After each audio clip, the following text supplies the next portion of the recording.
Kita ulang kembali sejumlah berita pilihan dari Bali.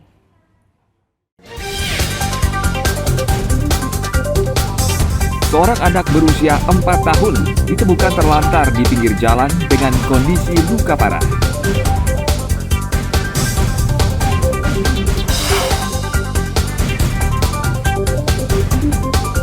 Satu orang ditetapkan sebagai tersangka dalam kasus perkelahian maut di Desa Pegayaman Buleleng.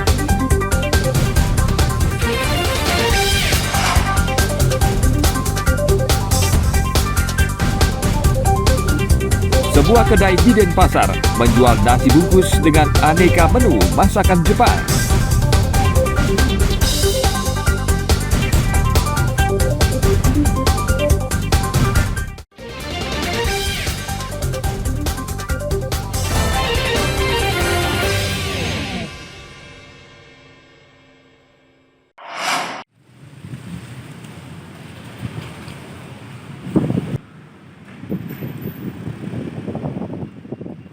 Pembelian bahan bakar Pertalite dengan menggunakan aplikasi My Pertamina belum berlaku di wilayah Bali.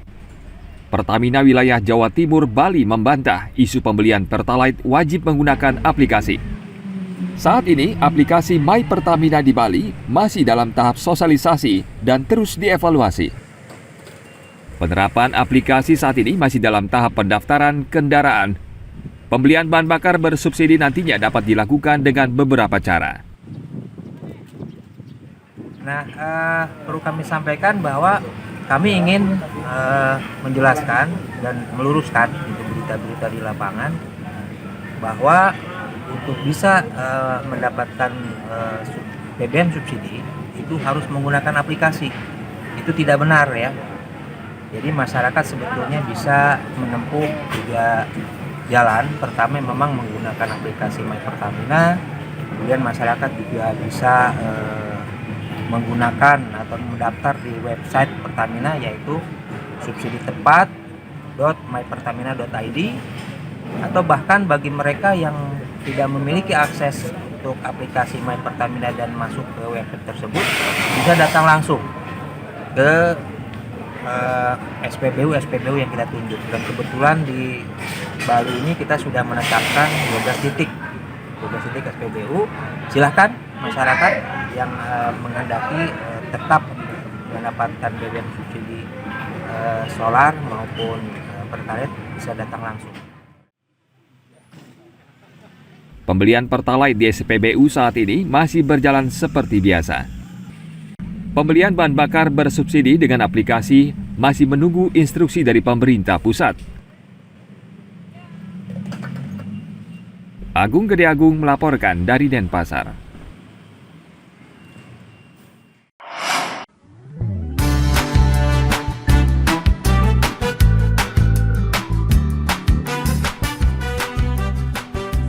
Nasi bungkus selama ini akrab di telinga masyarakat Indonesia.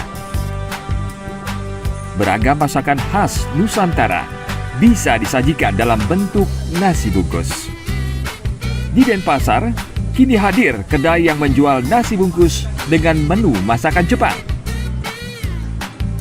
Di kedai ini tersedia nasi bungkus sapi lada hitam, sapi original, yakiniku, dan beberapa menu olahan daging ayam.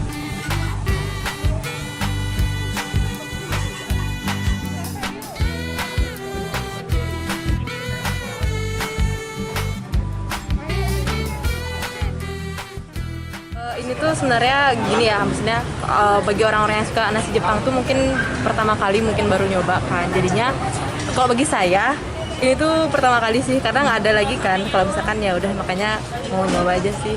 Pengen tahu rasanya gimana kan gitu.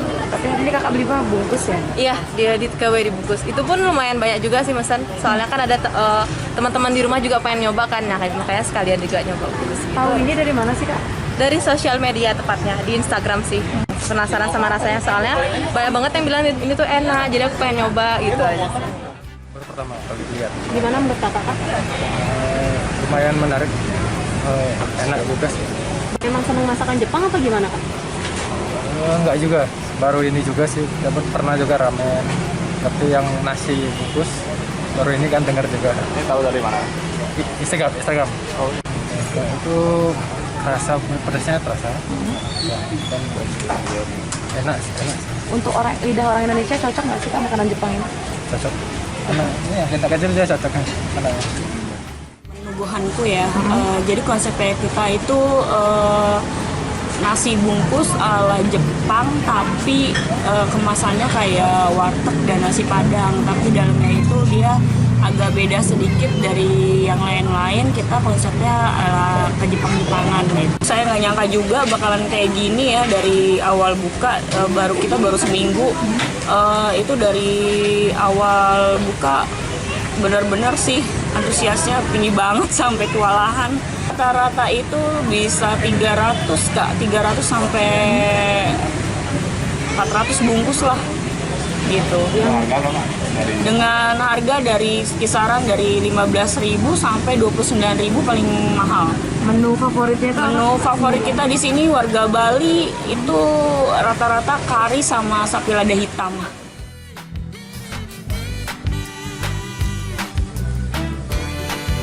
Satu porsi nasi bungkus dijual mulai Rp15.000 hingga Rp29.000.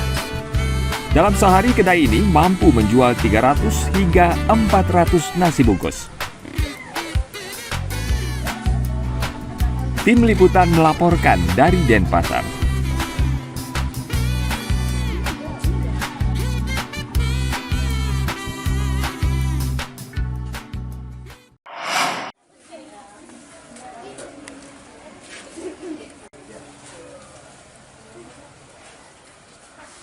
Penangkaran penyu ini berlokasi di Pantai Sindu Sanur, Denpasar. Setiap akhir pekan, tempat ini ramai dikunjungi warga. Tempat penangkaran bernama Sindu Dwarawati Sanur ini dikelola warga yang peduli pelestarian penyu. Ada 3 jenis penyu yang dikembangbiakan di tempat ini, yakni sisik, hijau, dan lekang. Penyu yang dikembangbiakan berasal dari telur yang menetas di sepanjang pantai. Tempat ini telah disiapkan untuk menyambut pelaksanaan KTT G20 di Bali November mendatang. G20, jadi kami selaku pelestari penyu di Sanur ingin berpartisipasi dalam mensukseskan G20. Kami sudah mempersiapkan beberapa ekor penyu yang sudah lumayan agak besar. Kami besarkan umur 1 tahun 8 bulan. Jadi harapan kami, siapa tahu nanti ada seremoni pelepas liaran oleh 20 kepala negara, jadi kami sudah siapkan. Demikian ya, mudah-mudahan nanti Bapak Presiden kita yang sebagai kepala dari G20 ya, bisa mengajak beberapa kepala negara untuk melepas penyu di Sanur. Pantai Sanur dan sekitarnya sejak lama telah dikenal sebagai lokasi penyu bertelur. Dengan adanya tempat ini, upaya pelestarian penyu diharapkan bisa terus dilakukan. Tim Liputan melaporkan dari Denpasar.